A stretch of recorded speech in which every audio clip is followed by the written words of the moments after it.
뜨겁고 생생한 간증들이 많아서 한 번에 한 분씩은 못 하겠더라고요. 한 두세 번에 나누어서 한 분씩 소개하며 제가 나누어 보도록 하겠습니다. 그중 오늘은 첫 번째 인물로 나오는 록펠러라는 분에 대해서 발표하도록 하겠습니다. 이 록펠러라는 분은 워낙 유명하셔서 목사님들 설교 중에 종종 등장을 하시잖아요. 그래서 교회를 오래 다니신 분들은 한 번쯤 들어보셨을 거라고 생각합니다. 그래서 저도 록펠러 그러면 그 석유 팔아서 부자 된 사람, 하나님께 복을 많이 받은 사람, 어마어마한 부자 된 사람, 그냥 그렇게 얼핏 알고 있었거든요. 근데 책을 보니까 이분의 재산을 현재 가치로 환산하면 지금 시대 최고 부자인 빌 게이츠, 그 사람 자산의 3배가 넘는 자산을 가진 사람이었다 그래요. 와, 엄청나죠? 그 역시 하나님이 복 주기로 작정한 사람은 평범하게 복을 받는 게 아니구나. 제가 그걸 보고 놀랐어요.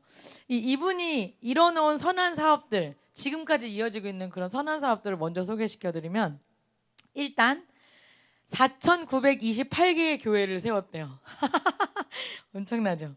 그리고 자신의 이름을 단 의학연구소를 만들어서 백신 같은 거를 계속 개발해서 병든 사람들을 전 세계에 이렇게 돕고, 전 세계 의과대학도 설립하고, 또 록펠러 재단을 세워서 많은 사람을 후원했는데 그 후원받은 사람 중에 170명이 노벨상을 수상했대요.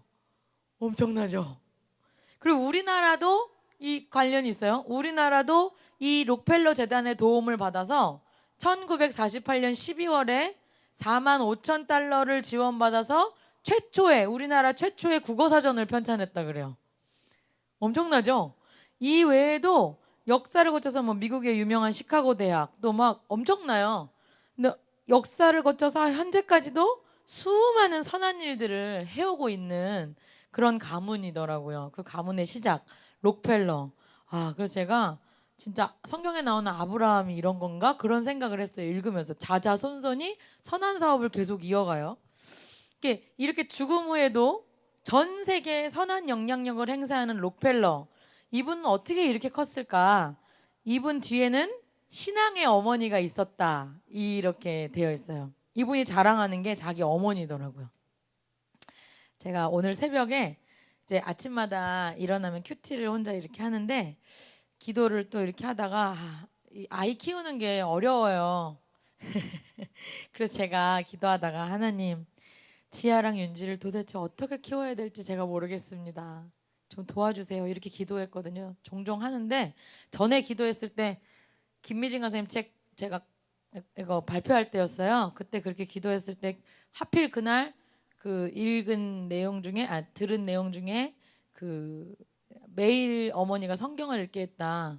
그거를 듣고 이게 하나님이 응답인가 보다. 그리고 그날부터 지아가 성경을 조금씩 읽게 됐거든요. 한글을 막 시작했는데, 근데 사모님이 보시더니 김미진 강사님 사람 여럿 괴롭힌다고 사람 여럿 힘들게 하네 우스갯소리로 그렇게 하셨는데, 아무튼 이제 그렇게 제가 답을 받고 이렇게 시작을 했어요. 근데 오늘 아침에도 제가 정말 답답한 심정으로 하나님 어떻게 해야 되나요? 그랬는데, 그리고 나서 이걸 읽었는데 정말 그 어머니가 어떻게 교육했는지가 나와 있더라고요. 그래서 하나님이 내게 주신 음성 같다. 그래서 참 기뻤습니다.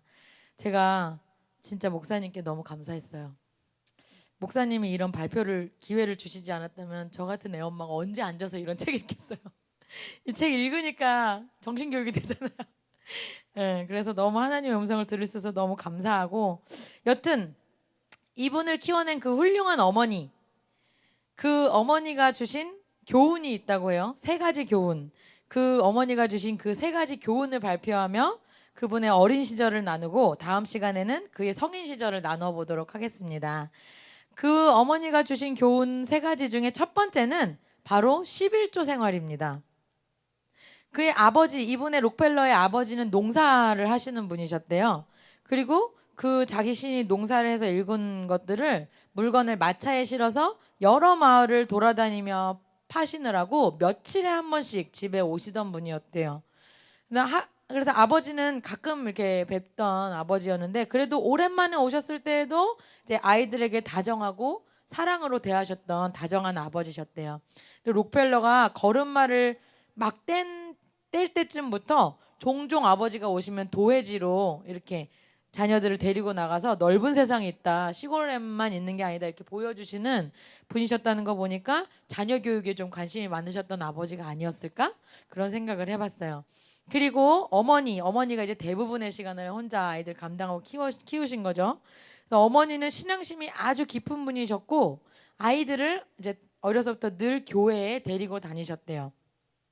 그런데 그가 6살이 되던 해에, 우리 지아가 지금 이 사람 미국 사람이니까 미국 나이로 6살이거든요. 딱 그때 존, 너도 이제 6살이 되었으니 오늘부터는 너 혼자 교회에 다니도록 해라. 불가능한 일 같은데 내 생각엔. 네, 제가 오늘 아침에 지아한테 유치원 혼자 가라고 이걸 읽고 지아가 걸어가고 싶다고, 저는 교회에 올 일이 있어서 아침 차를 타고 와야 되는데 지아가 걸어가고 싶다 그래서, 그래? 그럼 너는 걸어가. 엄마 거기 가서 만나자 그랬어요.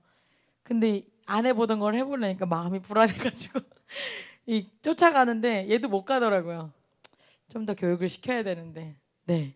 아무튼 혼자 가라고 그랬대요. 그러면서 이제 20센트, 동전 20센트를, 20센트가 당시에 지금 얼마인지 잘 모르겠어요. 한 2,000원 되려는가 그렇겠죠? 차비까지 줬을 테니까 20센트를 쥐어주셨습니다. 그리고 그 중에 주머니에 20센트를 딱 넣었는데 갑자기 이렇게 엄격한 얼굴로 다시 꺼내라고 그러시더래요. 돈을 다시 꺼냈더니 그 중에 2센트 그걸 내놓으라고 그러면서 봉투를 주면서 이건 11조다 이렇게 가르치셨대요. 처음 용돈을 받았는데 그 11조를 가르치신 거예요. 그래서 2센트는 헌금 봉투에 넣어주시면서 2센트를 주면서 이거는 하나님 거야. 교회에 가서 예배드리고 꼭 이거를 하나님께 드려라, 이렇게 가르쳐 주셨대요. 그리고 또 이 어머니가, 제가 진짜 배울 게 많았어요. 자립심을 키워주기 위해서 일부러 고된 일도 시키셨다 그래요. 공짜로 그냥 돈을 이렇게 척 주는 일은 한 번도 없었고 자기가 노력해서 받도록 그렇게 가르치셨는데, 한 번은 이웃집 감자 캐는 일을 누가 좀 도와줬으면 해가지고 자기 아들을 이제 보내신 거예요. 가서 네가 좀 도와줘라 그랬더니 그쪽에서 고맙다고 돈을 몇 푼 쥐어줬대요. 그래서 신난다고 이제 어머니한테 가져왔더니 어머니가 록펠러 앞에 그래 잘했다, 그리고 2개의 주머니를 가지고 오셨대요. 그래서 하나는 11조 주머니, 하나는 나머지 돈을 넣고 네가 꼭 필요한 곳에 이것을 사용하렴, 이렇게 처음부터 처음 번 돈이었는데 그렇게 교육을 시키셨다고 하더라고요. 그리고 또 이 가정이 7살, 자기가 위에 몇 명의 누나인지 잘 안 나와 있는데 누나들이라고 써 있어요. 누나들의 옷을 7살 때까지 물려 입었대요. 장난 아니죠? 핑크 입었겠죠? 누나들의 옷을 물려 입었대요. 7살까지. 그래서 어머니가 그렇게 돈을 허투루 쓰지 않고 그렇게 검소하게 생활을 하셨다고 그래요. 근데 이분이 큰 부자가 된 후에 한 기자가 찾아와서 당신이 이렇게 부자가 된 비결이 뭐냐 이렇게 물어봤더니 이분이 제일 먼저 한 말이 이거였대요. 나는 어머니에게 11조 교육을 철저하게 받았기 때문에 나중에 100만 달러를 벌어도 정확히 11조를 드릴 수가 있었습니다, 이렇게 말을 하셨다 그래요. 저희 목사님이 늘 하시던 말씀이잖아요. 만 원에 1,000원 못 띄면 10만 원에 10,000원 못 뛴다고. 예, 그게 맞는 것 같아요. 그래서 그렇게 교육을 받았다 그러셨고, 어머니가 주신 2번째 교훈은 교회에 가면 맨 앞자리에 앉아라라고 합니다. 그래서 제가 오늘 맨 앞자리에 규기인 집사님하고 저하고 항상 맨 앞자리를 서로 주거니 받거니 하면서 앉고 있는데, 왜냐? 그래야만 설교에 더 많은 은혜를 받을 수 있다라고 가르쳐 주셨다고 해요. 이거는 뭐 은혜를 사모하는 자라면 교회 안에서 누구나 역사 속에서 증명되어 온 검증된 은혜 받는 비밀이잖아요. 네, 그래서 저도 오늘 앞자리를 탐내고 앉았습니다. 네, 그리고 마지막 교훈, 어머니가 주신 3번째 교훈은 교회 일에 순종하고 목사님의 마음을 아프게 하지 말라였습니다. 자신도 이제 어른이 되고 나서 교회 안에서 때로 자기 마음에 안 드는 일이 생기곤 했대요. 자기도 이제 성인이 되고. 그런데 어머니와의 약속을 생각하며 목사님의 말씀을 무조건 따랐다고 해요. 어떤 일에든지 교회에서 정한 일은 불평하지 않고 순종했습니다.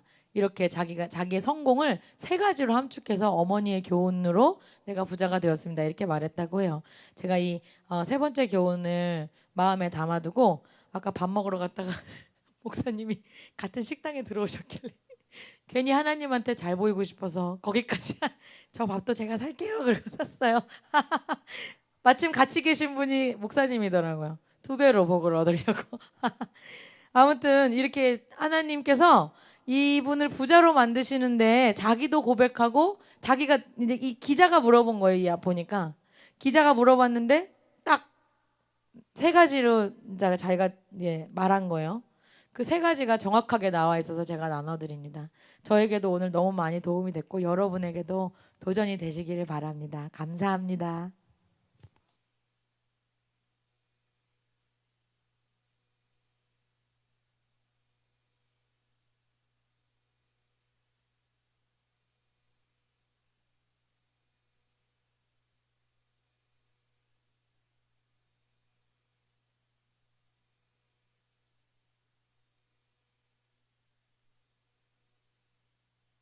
할렐루야.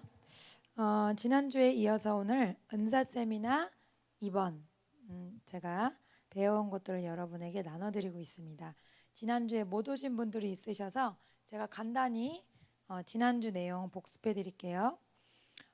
지난주에 배웠던 은사들은 어떤 성령님이 능력으로 역사하시는 그런 부분이 아닌 믿지 않는 자들에게도 태어날 때부터 하나님이 주신 어떤 자신의 특징이나 재능 같은 거다라고 알려드렸고, 하나님은 우리가 믿는 만큼만 역사하신다.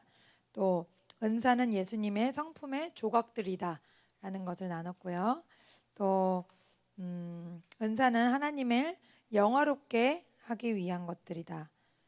그래서 이 구속적인 은사, 지난 시간에 배운 이 은사, 로마서 12장에 나오는 이 은사들은 구속적인 은사라고 제목을 붙입니다. 첫 번째로는 예언이 있었고, 그 다음으로는 섬기는 일. 그러니까 예언도 그 성령의 능력으로 하는 예언이 아니고, 그러니까 일반 사람들 중에서도 좀 뭔가 예지력이 있고 이런 사람들 잘 맞추고 감이 잘 맞는다 그러죠. 그런 것. 또 이제 섬기는 것. 그러니까 성령의 어떤 나타나심의 은사가 아니라 이거는 모든 사람들에게 다 있는 은사라는 거예요. 그래서 섬기는 것을 잘하는 사람, 또 가르치는 것을 잘하는 사람, 위로를 잘하는 사람, 또 구제를 잘하는 사람, 다스리는 것을 잘하는 사람, 리더십이 있는 사람, 또 긍휼을 베푸는 자, 긍휼 베푸는 것을 잘하는 사람, 이렇게 7가지로 지난번에 은사들에 대해서 나눠봤어요. 오늘은 카리스마 은사라 그래서 보통 우리가 생각하는 은사라고 하는 그런 것들 있죠. 뭐 방언이라든지 예언이라든지 치유라든지 그런 은사들에 대해서 배워보겠습니다. 먼저 이 고린도전서 12장에 나오는 은사들인데요. 제가 앞에 요절들을 적어 놓았거든요. 함께 1절에서 11절까지 1절에서 중간에 빼고 4절부터 또 11절까지 함께 읽어보겠습니다. 시작.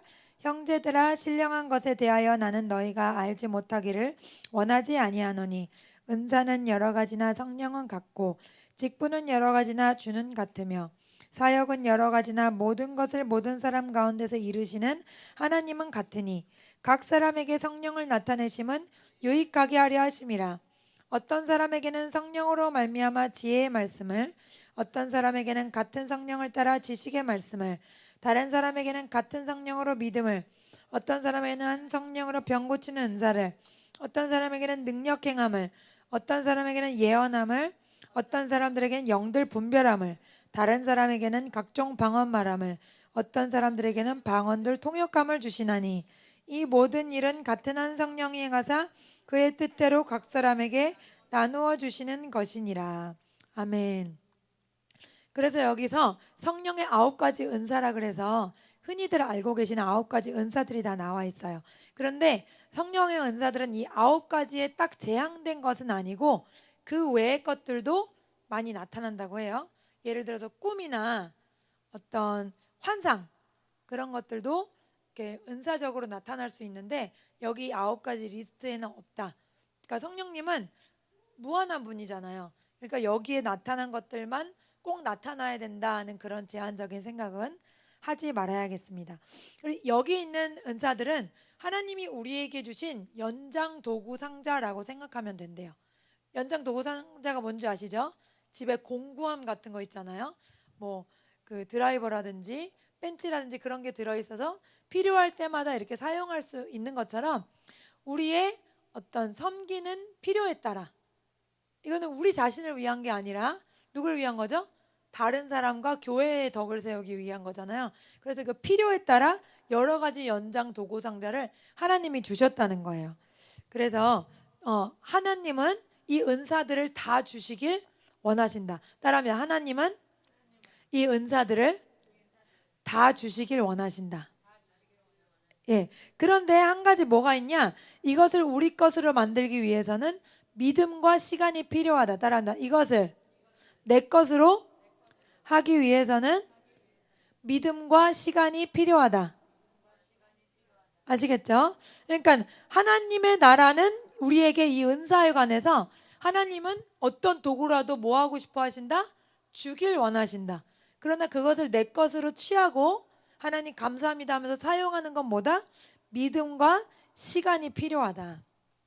그리고 또 중요한 것 한 가지는 은사를 영적인 성숙함으로 착각하면 안 된다. 중요하기 때문에 따라합니다. 은사를 영적인 성숙함으로 착각하면 안 된다. 예를 들어서 저한테 치유의 은사가 나타났어요. 그렇다고 갑자기 저의 영적인 성숙도가 로켓같이 올라가는 게 아니다. 오히려 은사란 말은 은혜의 선물이라고 지난 시간에 알려드렸죠. 선물은 뭐예요? 내가 노력해서 얻은 게 아니란 말이에요. 하나님이 그냥 주신 거예요. 그러니까 내가 뭐가 완벽해서 나한테 은사를 줬다기보다는 물론 사모함은 있었겠지만 내 어떤 남보다 뭔가 뛰어나서 내가 이걸 받았다고 생각하는 순간 뭐다? 잘못된 거라는 거죠. 그리고 다른 은사자들을 볼 때도 저 사람은 그래도 은사가 있으니까 뭔가 좀 더 다르겠지라는 기대도 하지 말라는 거예요. 슬프지만 은사가 내 신앙이 성숙하다는 지표가 되지 못한다. 제가 지난번에도 말씀드렸잖아요. 제가 캐나다에서 그 아르바이트 할 때 막 저한테 방언 받았다고 자랑하시던 그 사장님 엄청 자랑하시고 뭐 어디 무슨 단체에서 훈련 받으셨다고 엄청 자랑하시고 그 당시 저는 막 방언 받고 싶은데 방언 못 받아가지고 속상한데 계속 저 앞에 자랑하시더니 주일날 됐는데 교회 안 가세요 사장님? 바빠서 못 가.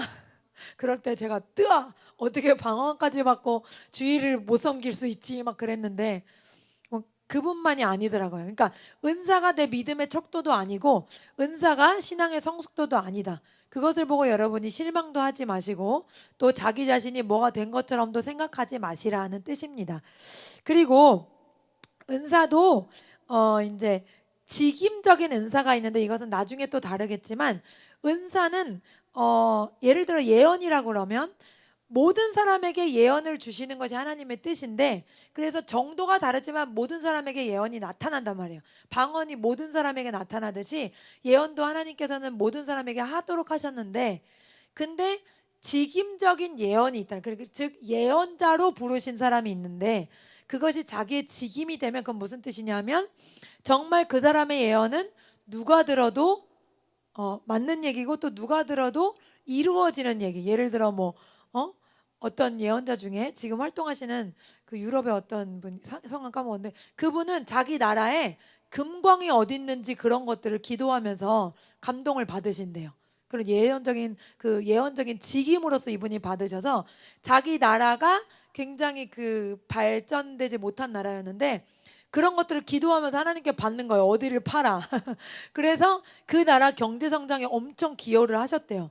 그래서 정치인 분들에게도 정말 인정이 되는 이런 것들은 예언적인 것이 뭐다?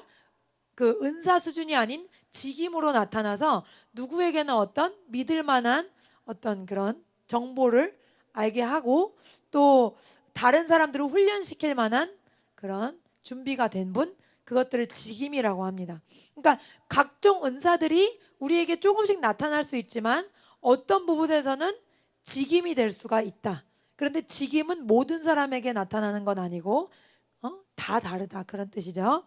그래서 이렇게 우리가 9가지 은사를 고린도전서 12장에 함께 읽어봤어요. 그러면 조금씩 나누어 가면서 또 설명을 드리겠습니다. 여기서 사역은 여러 가지나 라는 표현이 있는데, 사역은 여러 가지나 라는 표현이 아까 말씀드린 대로 은사가 여기 기록된 9개만 있는 것은 아니다. 아까 꿈에 대해서 말씀드렸는데 꿈을 잘 꾸는 분들이 있잖아요. 왜? 그래서 옛날에 저희 어머님도 엄마도 이렇게 꿈 기도하다 보면, 성도들을 위해서 기도하시다 보면은 꿈을 잘 꾸시더라고요. 그래서 이제 어떤 성도가 지금 신앙생활이 잘 하나님과 교제가 잘 안 되고 있다, 그런 위험 신호 같은 거를 언제 저한테 얘기해 주신 적이 있는데, 중학교 때 그때 정말 생생하더라고요. 이제 그런 꿈 내용은 이제 그분에게 직접 전달하는 것이 아니라, 제가 여러분에게 많이 말씀드렸지만 하나님이 어떤 감동을 주신 거는 그분을 위해서 기도해 주라는 어떤 그런 사인일 경우가 거의 대부분이거든요. 근데 그때 어떤 집사님이 좀 잘못된 사람들을 만나서 교회 밖에서, 근데 그분이 막 관에 앉아 있는 그런 모습을 꿈에서 봤다는 거예요. 반은 관에 앉아 있고 반은 위에가 이렇게 몸이 일으켜져 있는, 그게 무슨 뜻이에요? 주님이 그 사람이 지금 위험 신호에 빠져 있으니까 구하라는, 중보기도 하라는 그런 뜻이겠죠. 어쨌든 그런 식으로 꿈으로 감동을 받는 분들이 많이 또 있더라고요. 근데 저는 아무 꿈도 안 꾸고요. 저의 은사는 아닌 것 같습니다. 어쨌든 그래서 여러 가지 은사들이 있고 사역들이 다르게 나타난다. 사역이란 말은 NASB라는 미국의 그 성경 버전에 따르면 효과들이라고 표현이 되어 있는데, 이것은 헬라어 원어로 에네르게마, 즉 에너지라는 뜻이 돼요. 그래서 사역을 정리하면 사람들을 만지시는 성령님의 에너지입니다. 다시 사역을 정리합니다. 사람들을 만지시는 성령님의 에너지. 따라하겠습니다. 사람들을 만지시는 성령님의 에너지. 그래서 사역을 받는다는 게 뭔가, 성령님이 그 사람을 만지도록 이렇게 성령님께 내어드린다는 거죠. 또 내가 사역을 하게 되면 사람들을 성령님이 만지시도록 그런 통로가 돼야 된다는 거죠. 그 다음에 또 각 사람에게 성령의 나타내심은 유익하게 하려 함이라. 각 사람에게 다양하게 나타난다는 건, 나는 은사가 없어요, 이런 사람은 없다는 것 여러분 기억하시고요. 또 나타내심이라는 단어는 헬라어로 파네로이시스인데, 이 뜻이 춤추는 하나님의 손입니다. 파네로이시스로 춤추는 하나님의 손인데, 이것이 근본 의미는 뭐냐면 빛을 내다래요. 그래서 전체를 정리하면 나타내심, 성령의 나타내심은 무슨 뜻이냐면 하나님의 손이 그들 위에 역사해서 빛을 발하게 하는 것이라는 뜻이라는 거예요. 다시, 하나님의 손이 사람 위에 역사해서 그 사람이 빛을 발하게 하는 것이 뭐다? 성령의 나타내심이라는 거죠. 그래서 성령님의 만지심을 경험하면 어떤 과거의 상처로부터 치유가 일어나고, 또 아픔이 또 치료가 일어나고, 그런 것들을 경험할 수 있습니다. 그리고 또 죄인지 몰랐던 것들에 대해서 회개가 일어나면서 마음에 자유가 임하고, 이런 것들이 성령님이 나를 만지셔서 빛으로 나를 인도하시는 거죠. 그래서 유익하게 하려 합니다. 나에게 좋은 일을 하신다. 성령님께서 나에게 좋은 일을 하신다. 네, 이렇게 정리해 볼 수 있습니다. 그 다음에 은사의 종류대로 한 가지씩 나눠보겠습니다. 이제 각 은사가 어떤 것을 의미하는지 여러분 아시는 분들은 다 아시겠지만 또 한 번씩 간단히 정리해 볼게요. 먼저 지혜의 말씀의 은사가 있는데, 이 지혜의 말씀의 은사라는 것은 알지 못하는 문제에 대한 해답이 떠오르는 거예요. 지혜의 말씀의 은사, 친구들이나 전도 대상자들과 대화할 때 어떤 고민을 막 얘기해요. 그럴 때 나도 뭔지 모르겠는데 하면서 속으로 여러분이 성령님 무슨 대답을 해야 됩니까? 라고 말할 때 하나님이 어떤 초자연적인 지혜의 그 답을 주실 때가 있어요. 저도 늘 그런 건 아닌데 그럴 때가 있거든요. 그러면 그 대답을 들으면 사람들이 맞아, 이렇게 되는 거예요. 그리고 이게 제가 생각한 대답이 아닌 걸 아는 건 제가 생각한 아이디어가 아니에요. 왜냐면 그 얘기를 듣는 순간 저 스스로도 아이고 저건 진짜 심각하다 이렇게 생각했는데 속으로 성령님께 구하면서 성령님 어떻게 대답해야 돼 도와주세요 이랬는데 갑자기 말을 하다 보니까 정말 지혜로운 말이 나오는 거예요. 그래서 그 말이 맞다. 사람들이 이렇게 동의하게 되는 그런 순간이 있는데 이것이 지혜의 말씀의 은사입니다. 그래서 풀리지 않는 문제에 대한 해결을 줄 수 있는 지혜로운 답변, 이것이 지혜의 말씀의 은사예요. 그 다음에 지식의 말씀의 은사가 있는데 그 발음이 비슷해서 여러분 혼돈하기가 쉬우시네. 이 두 가지가 지식의 말씀의 은사라는 거는 지식이라는 건 정보를 말하거든요. 내가 알지 못하는 그 사람의 과거에 대한 정보가 나오는 거예요. 혹은 현재 있는 상황에 대해서도 또 적용이 됩니다. 예를 들어 이제 치유 집회 같은 데 가면 그 지식의 말씀의 은사 가진 분들은 어떻게 말하냐? 지금 어떤 병을 가진 분을 성령님이 치료하십니다. 이렇게 말하세요. 그런 거 들어보셨죠? 그러면 그분이 그냥 맹목적으로 믿음으로 뭐 허리 고치십니다, 뭐 두통 고치십니다 이렇게 말하시는 게 아니라 정보가 오는 거예요. 하나님으로부터. 그래서 그 정보가 오면 그 정보를 선포할 때 그것에 해당되는 분이 그것을 나다라고 믿음으로 취하면 거기에 치유가 일어나거든요. 그래서 이런 게 지식의 말씀이고요. 또 지식의 말씀은 어떤 치유 상황이 아니라 하더라도 그 받은 사람에게는 별로 잘 모르겠는데 딱 들었을 때 근데 그걸 듣는 사람에게 이게 하나님께로부터 온 거구나라는 확증이 된대요. 예를 들어서 이 목사님이 이제 사역하실 때 어떤 성도를 사역하시는데 뭔가가 믿음의 돌파가 일어나지 않고 어려움을 겪는 분이었는데 하나님께서 이 사람은 13살 때 아주 큰 아픔을 당한 게 있다.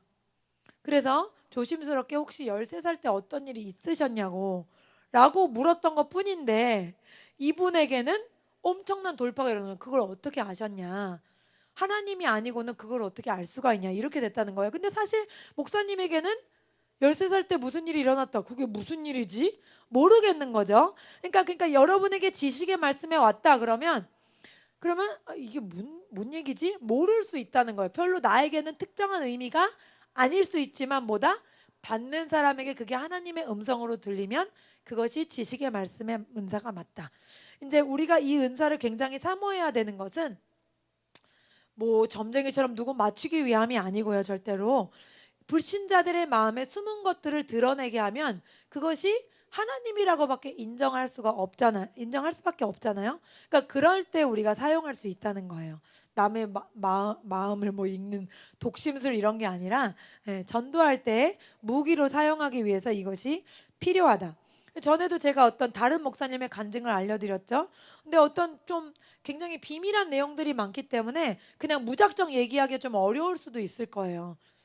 그래서 이 목사님도 이제 막 대학교 캠퍼스 안을 들어가는데 어떤 여대생이 지나가는데 이 여대생에게 2번의 낙태 경험이 있는데 또 낙태를 하려고 한다. 나는 그것을 원하지 않는다는 걸 하나님이 너를 사랑한다. 그런 인생의 실패를 겪었지만 너를 사랑한다는 것을 알려주라 그랬다는 거죠. 근데 이 목사님은 그렇게 너무 개인적인 얘기가 만약에 틀렸으면 어떡하냐고 그렇게 막 안절부절하다가 너무 그게 강해서 할 수 없이 조심스럽게 얘기를 꺼냈는데 꺼내자마자 그 여자분이 통곡을 하면서 어떻게 내가 혼자 앓고 있는 비밀을 알아냈냐고 그러면서 이제 어릴 때 교회 다니다가 안 다니고 있었다고 방황하고 있었는데 하나님이 나를 그렇게 사랑하시는지 몰랐다고 하면서 이렇게 하나님 앞에 돌아오게 되는 계기가 됐다는 거죠. 그래서 지식의 말씀은 이렇게 어떤 내가 모르는 정보가 나와서 사람들에게 하나님의 사랑과 능력을 전하는 도구가 된다. 그 다음에 은사는 예언의 은사예요. 예언은 문자적으로는 무슨 뜻이냐면 거품이 일다, 끌어올라오다, 즉 속에서 생각이 감동이 올라오다 이런 뜻입니다. 그런데 성경에 고린도전서 14장 1절에 특별히 예언을 하려고 하라, 또 특별히 예언하기를 원하노라 5절에, 또 14장 39절에 너희는 예언하기를 사모하라 이런 말씀들이 있어요. 그래서 특별히 예언을 하라고 한 것은 주시려고 그런 거예요? 안 주시려고 그런 거예요? 다른 모든 은사보다 예언은 뭐하라? 특별히 이걸 꼭 해라 이런 말씀을 하셨다는 거예요. 그러니까 이 말씀들을 근거로 이 목사님은 어떻게 가르치시냐? 예언도 방언처럼 원하는 모두에게 주신다. 그 어떤 은사의 크기나 종류, 깊이는 다를 수 있지만 모든 사람이 원하면 예언을 다 할 수 있다는 거죠. 그래서 사모하라는 거예요. 그래서 이렇게 예수님께서 성경에 보면, 신약에 보면 그 사람이 무슨 생각을 하시는지 이미 아시고 대답하시는 장면이 여러 군데 나오잖아요. 그런 것들이 이런 예언의 은사나 지식의 말씀의 은사가 풀어져서 나타나는 장면이라는 거예요. 그래서 이 예언의 은사가 아주 강력한 은사인데 사람들을 믿음이 흔들릴 때 믿음 안에 서 있도록 잡아주고 또 문제를 넘어서 앞으로 전진할 수 있도록 도와줄 수 있는 그런 강력한 은사라는 겁니다. 그래서 우리 모두가 예언을 해야겠다. 예언하는 자는 뭐하라? 고린도전서 14장 3절에 사람에게 말하며 덕을 세우며, 덕을 세우는 건 격려한다는 거예요. 그리고 권면하며, 권면은 용기를 줘서 앞으로 진행할 수 있도록 도와준다는 겁니다. 그리고 위로하며, 위로는 내적인 평안을 주는 겁니다. 그래서 이 세 가지 요소가 있지 않은 예언은 뭐다? 그 사람이 하는 말이라든지 아니면 마귀적인 것일 수가 있는 거예요. 혼탁한 것. 그래서 여러분이 어떤 사람에게 예언을 하셨으면 그 예언이 뭐 해야 된다? 그 사람을 격려해주고 앞으로 나갈 수 있는 소망을 주고 또 위로해 줄 수 있는 내용이어야 한다. 그 바탕은 하나님의 사랑을 기본으로 한. 그래서 예를 들어서 제가 늘 말씀드리지만 너무 중요하니까 예언이나 어떤 이런 계시의 은사들, 자 방언, 그다음에 또 방언 통변, 그다음에 예언, 지식의 말씀, 지혜의 말씀, 이런 은사들은 계시의 은사라 그래서 다 연결돼 있어요. 그래서 이런 것들을 받을 때 여러분들이 다른 사람에 대해서 좋은 면뿐만이 아니라 다른 면들도 보일 수가 있거든요. 다른 면은 왜 보여주신다? 기도하라. 다시 따라합니다. 다른 면들은, 부족한 면들은 중보기도해 주라고 보여주시는 거다. 네, 그 단점이나 부족한 면들을 내가 판단하는 도구로 삼아서는 안 되고요. 또 그거를 그 사람에게 이야기하는 거는 절대 안 됩니다. 네. 왜냐하면 잘 보세요. 그 사람이 부족한 걸 몰라서 변화되지 않는 게 아니에요. 내 단점을 몰라서 안 변화되는 게 아니고 하나님의 시각은 그 사람의 뭐를 비춘다? 좋은 점을 비추고 계세요. 스포트라이트로. 단점이 없는 사람은 없죠. 부족한 점이 없는 사람들은 없어요. 우리가 단점 찾아내려면 또 한가득 많아요. 하지만 단점을 지적하고 거기에 포커스를 맞추면 우리가 어떻게 되죠? 소망을 잃게 돼요. 저도 사탄이 저의 단점에 포커스를 맞추면 제 생각이 어떻게 됩니까? 그래, 난 부족해. 그래, 난 할 수 없어. 이렇게 돼서 자꾸 다운이 된단 말이에요. 그러니까 그건 하나님께로부터 온 생각이 아니라는 거예요.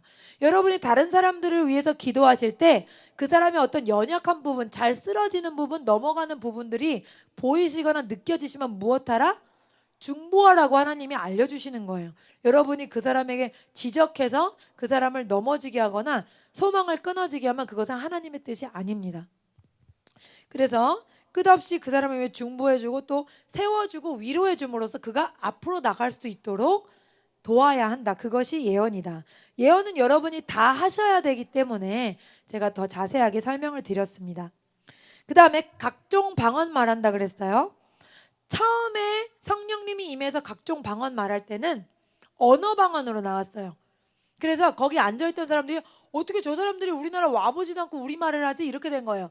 예를 들어 이렇게 여기서 방언을 받았는데 집사님은 일본어 하시고 집사님은 중국어 하시고 막 이렇게 나온 거예요. 근데 여기 와있던 일본 사람들 중국 사람이 와서 와, 어떻게 그 사람들이 우리말을 알아? 이렇게 된 거죠. 근데 그 사람들 통해서 복음 전파하셔야 하기 때문에 그때 주님은 언어 방언으로 받게 하셨고 지금은 언어 방언이 아니고 언어스럽지만 그런 언어로 통하는 방언은 굉장히 드물게 나타난다 하더라고요. 정말 선교사 가실 분들에 한해서 아프리카의 어떤 그런 미개 종족 그런 언어들이 간혹 아직도 나타난다고는 하는데 어쨌든 지금 나타나는 방언들은 뭐다? 그런 언어 방언은 아니다.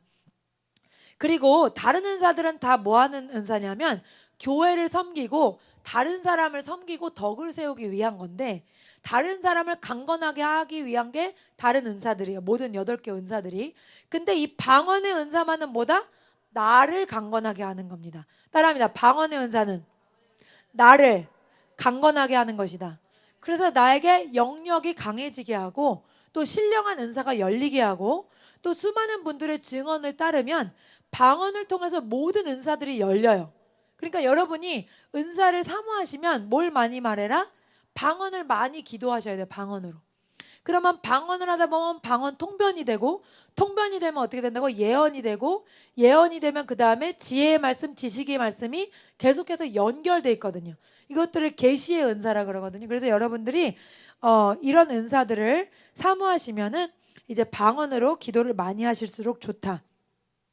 그리고 이것은 방언은 하나님께 사람에게 말함이 아니요 하나님께 비밀을 말함이라 이렇게 돼 있거든요. 그래서 여러분에게 긴급한 기도 제목, 예를 들어 나에게는 내가 보기에는 난 직장 기도가 제일 급한데 사실은 내 영은 나에게 그거보다 더 급한 기도 제목이 뭔지 더 잘 안다는 거죠. 그래서 내가 방언으로 기도하면 오히려 나의 문제나 필요가 더 빨리 채워질 수 있다. 그런 것을 가르쳐 주셨고요. 또 많이 들어보셨겠지만 갑자기 하나님이 막 기도하라는 마음을 주셔서 방언으로 막 기도했는데 가족 중에 어떤 사람이 위험에 처해 있었고 그런 것들을 막아주는 그런 기도를 하게 되더라 하는 것이 그 방언 기도의 유익함 중에 있었습니다. 그러므로 여러분이 방언을 뭐 하는 게 좋다? 할 수 있으면 많이 말하는 게 좋다. 그리고 하나님께만 기도하고 사람은 알지 못하기 때문에 항상 은사들은 이렇게 하나님의 질서 가운데 흘러가야 됩니다. 다 같이 방언 기도할 때도 아무도 방언을 모르는 데서 나 혼자 방언하지 말라고 성경에 써 있거든요. 그러면 믿지 않는 자들이 너희를 미쳤다 하지 않겠느냐 이렇게 써 있잖아요. 그런 것처럼 지혜 있게 해야 돼요. 또 교회 안에서 방언의 은사를 말할 때도 다 같이 방언의 은사로 쫙 하는 건 괜찮아요. 그런데 초신자들이 있고 방언에 대해서 모르는 사람들이 대다수면 나 혼자 크게 방언을 말하면 어떻게 되죠? 그 사람들의 기도가 방해가 되겠죠. 전체적 흐름에. 또 방언을 말해서 제가 어떤 경우가 있었냐면 전에 목사님 계시던 교회에서 새벽기도에서 이렇게 새벽기도나 금요예배 물론 기도 많이 하시는 분이라 오셨겠지만 혼자서 진짜 다른 사람의 5배에서 7배 되는 장악하는 목소리로 기도를 하는 거예요. 막 이렇게 너무 그렇게 하시니까 제가 아무리 신경을 안 쓰려고 그래도 자꾸만 이상하게 이렇게 방해가 되는 느낌? 그러니까 그런 분들은 뭐냐면 이제 더 말씀으로 그런 것들이 정리가 돼야 되는데 막 이렇게 본인만 불타오르시는 건데 은사보다 더 중요한 건 뭐다? 하나님의 질서예요. 질서. 이 흐름을 방해하면은 이상한 거거든요. 이상한 거예요. 그러니까 그것들을 항상 기억하라. 그 다음에 방언들 통역함은 방언의 뜻을 알게 되는 거고요. 저도 이제 더 큰 은사를 사모하라고 성경에 되어 있습니다. 자, 따라합니다. 더 큰 은사를 사모하라. 사모는 뭐예요? 너무너무 갖고 싶어 이거거든요. 그러니까 여러분이 너무너무 갖고 싶어라는 태도를 어디에 가져야 돼요? 다이아몬드 반지가 아닌 더 큰 은사에. 그러니까 은사를 뭐 나도 뭐 받으면 좋고 안 받으면 말지 이게 아니고 하나님이 원하시는 태도는 뭐다? 사모하라. 갈망하라. 배고파 죽겠어 말할 때처럼 은사 받고 싶어 이렇게 하나님께 구해야 된다는 거예요. 그 태도를 하나님이 원하신다는 거예요. 왜? 주시기 위해서. 아시겠죠? 여러 영혼들을 섬기고 세우기 위해서는 우리가 그냥 인간의 힘으로는 악한 영에게 사로잡힌 자들을 어떻게 우리가 빼옵니까? 지난번에 말씀드렸죠? 은사로 사람들을 영혼을 이겨오는 것은 우리가 호미로 파는 거에 비해서 은사 있는 건 포크레인으로 땅을 파는 거랑 똑같다. 능력이 다르다. 그래서 우리가 은사를 꼭 사모해야 합니다. 그리고 그 다음에 영들 분별함이라는 은사가 있어요.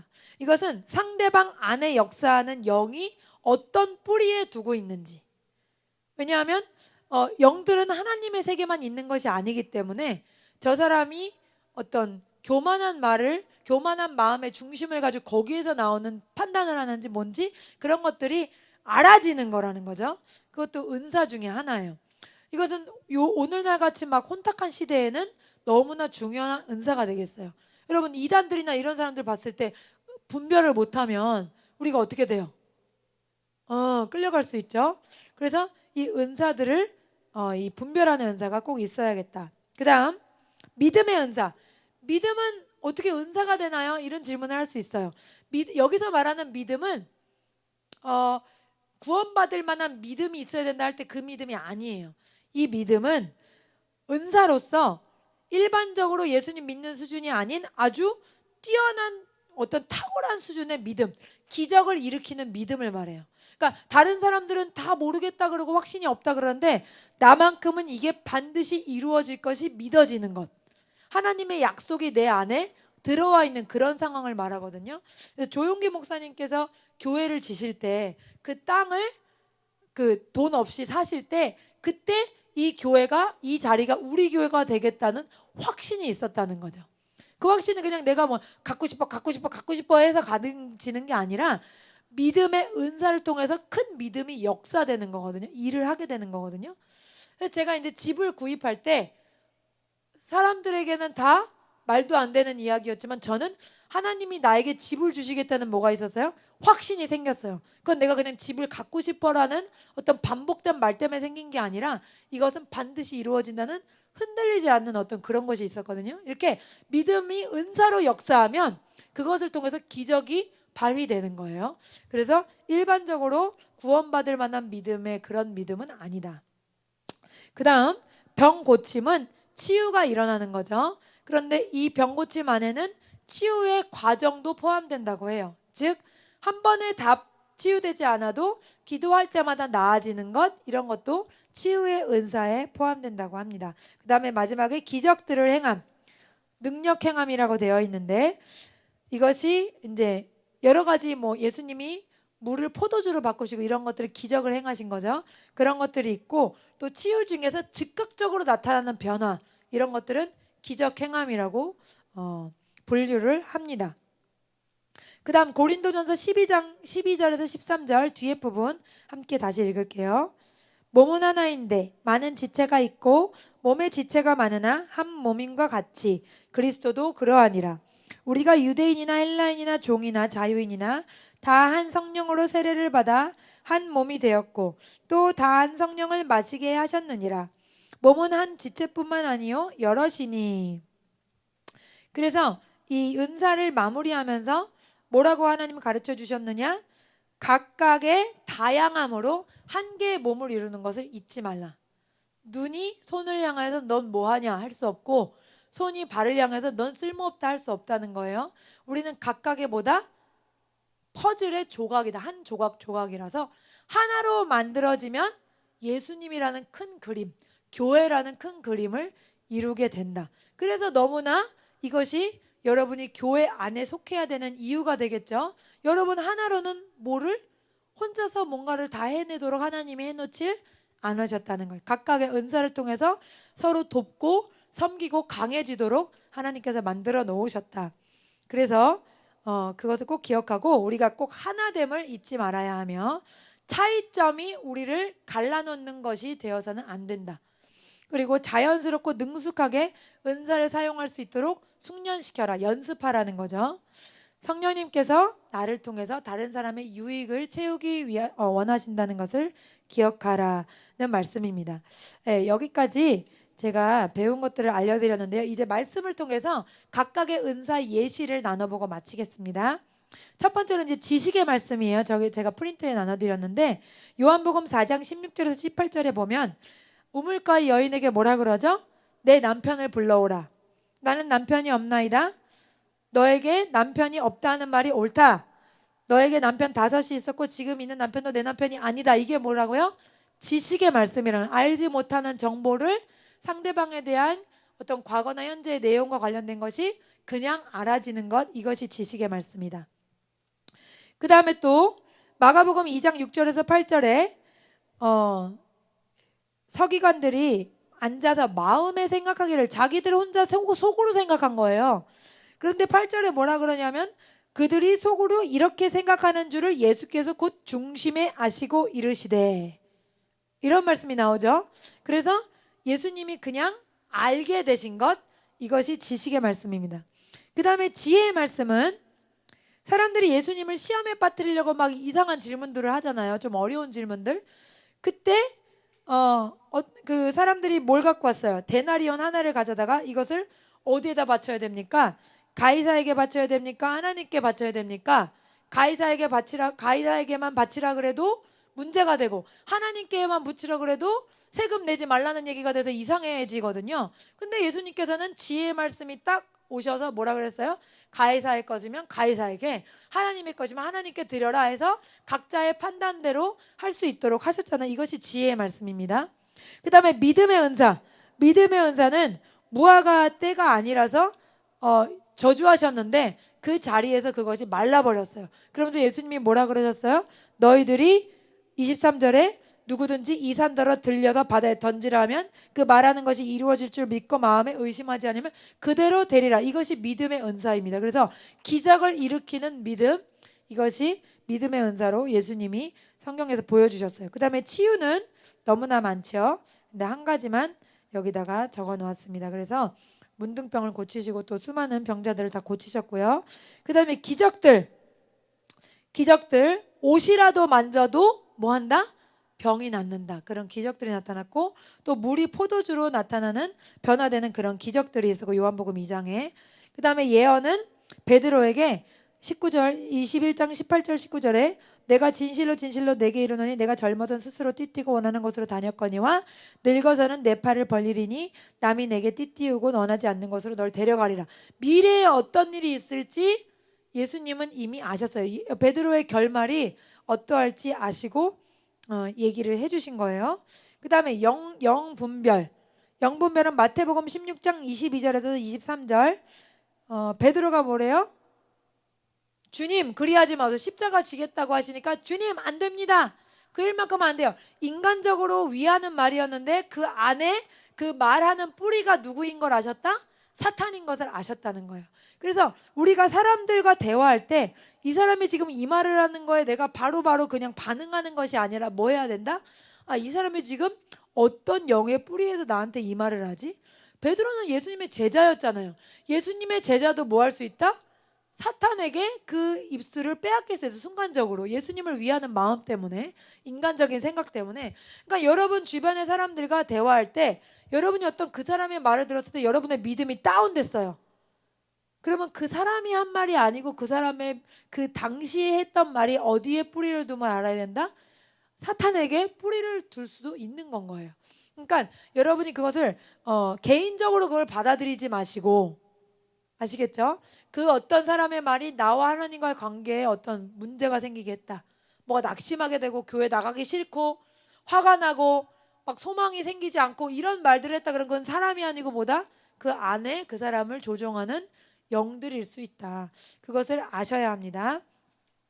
그리고 마지막으로 은사들은 잘못 사용하면 교회의 문제들을 일으킬 수 있다는 것을 아시고, 항상 중요한 건 뭐다? 은사보다 중요한 것은 질서고 또 뭐다? 나의 영적인 성숙함이다. 내가 은사를 받았으면 더 하나님께 두렵고 떨리는 마음으로 뭐 해야 된다? 하나님, 제가 이것을 잘 주님의 뜻대로 사용할 수 있도록 도와주세요. 끝까지 겸손할 수 있도록 저를 도와주세요라는 그런 간구를 계속해서 드리셔야 합니다. 그래서 주님께서 뭐라 그러셨어요? 주여 주여 우리가 주의 이름으로 귀신을 쫓았고 병을 고쳤나이다. 그래서 예수님 뭐래요? 내가 너를 도무지 모른다. 도무지 알지 못하노라. 몰라도 도무지 모른데 너무 무섭지 않아요?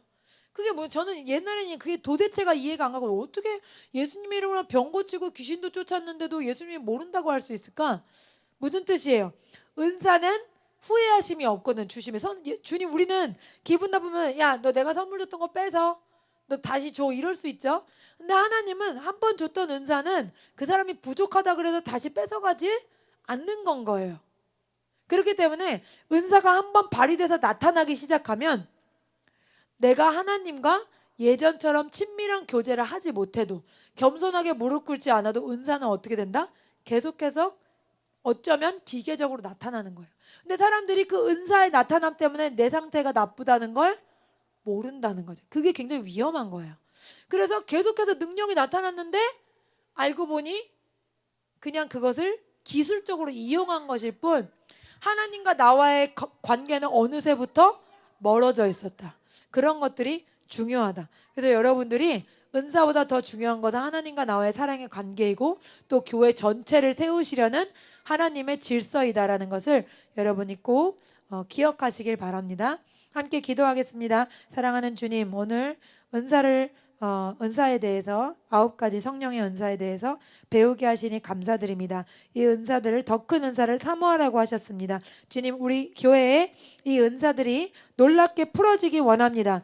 예수님, 우리에게 준비하신 모든 것들을 열어 주시옵소서. 성령님, 각양 은사들이 각 사람의 특징과 은사대로 나타나도록 역사하여 주시옵소서. 수많은 영혼들이 예수님 앞에 나오고 치유받고 변화되는 놀라운 역사가 우리 성도들을 통해서 나타나게 하여 주시옵소서. 예수님의 이름으로 기도했습니다. 아멘.